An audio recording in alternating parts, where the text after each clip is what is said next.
نحمده ونصلي على رسوله الكريم أما بعد فأعوذ بالله من الشيطان الرجيم بسم الله الرحمن الرحیم۔ محترم المقام قابل احترام جناب صدر انجمن وسطاء اکرام اور میرے دینی و امیری بھائیوں اور بہنوں، آج کے اس اجلاس میں جس عنوان پر لب کشائی کرنا چاہتی ہوں وہ ہے شادی پر گناہوں کا ارتکاب۔ سامعین اکرام، اسلام نے ہمارے لیے خوشی اور غمی دونوں کے طور طریقے بیان کر دیے ہیں کہ ان دونوں موقع پر اللہ تعالیٰ کو یاد رکھا جائے، اس سے غافل نہ رہا جائے۔ شادی بیاہ ایک خوشی کا موقع ہے، اس موقع پر بھی احکام الہی کی پابندی کا اہتمام ضروری ہے، مگر شادی بیاہ کے موقع پر دیکھا جاتا ہے کہ عام طور پر لوگ اللہ تعالیٰ کو بھول جاتے ہیں اور اس کی شکریہ ادا کرنے کے بجائے اس کی نافرمانی اور اس کے احکام کی مخالفت شروع کر دیتے ہیں۔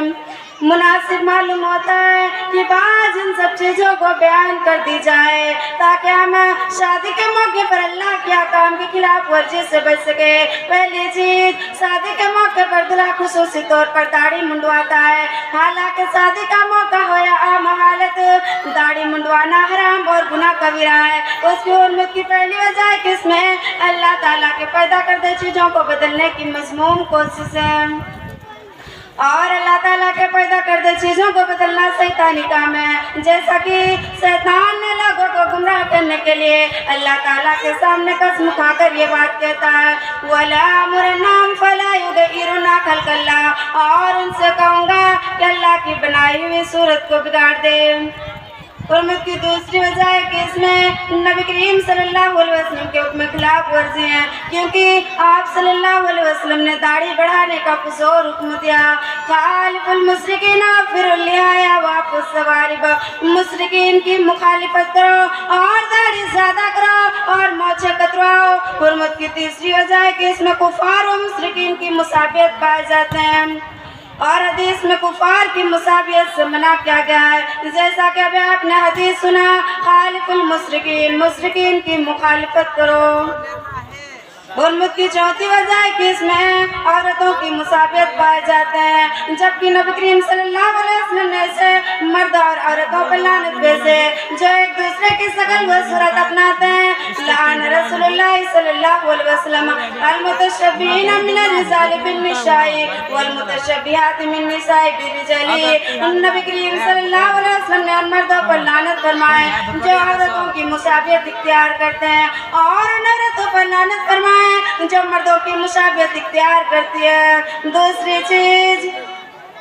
دلہا کا سونے کی انگوٹھی پہننا، کسی بھی مرد کے لیے سونے کا استعمال مطلقاً ممنوع ہے، خاص سونا تھوڑی مقدار میں ہو یا زیادہ مقدار میں، جیسا کہ حضرت براء بن عازب رضی اللہ عنہ فرماتے ہیں نحن النبی صلی اللہ علیہ وسلم انقتم الزابی، نبی کریم صلی اللہ علیہ وسلم نے ان مردوں کے لیے سونے کی انگوٹھی پہننا ممنوع قرار دیا، لیکن عورتوں کے لیے جائز ہے۔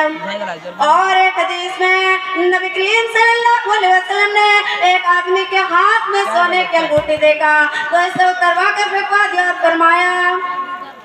کیا تم میں سے کوئی شخص اپنے ہاتھ میں آگ کا انگارہ لینا پسند کرو گے؟ یقیناً سونے کی انگوٹھی ہاتھ میں ڈالنا گویا آگ کا انگارہ پکڑنے کی مترادف ہے۔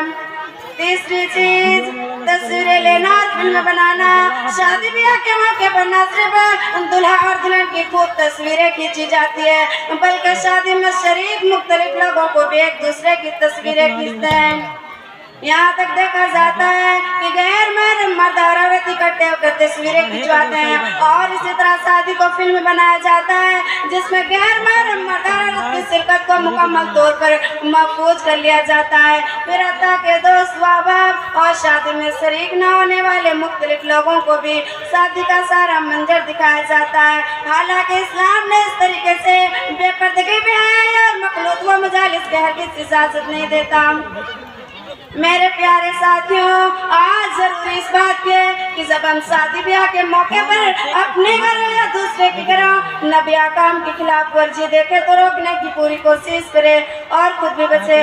اللہ رب العالمین ہمیں اس کی توفیق دے، آمین۔ وآخر دعوانا الحمدللہ رب العالمین۔ السلام علیکم۔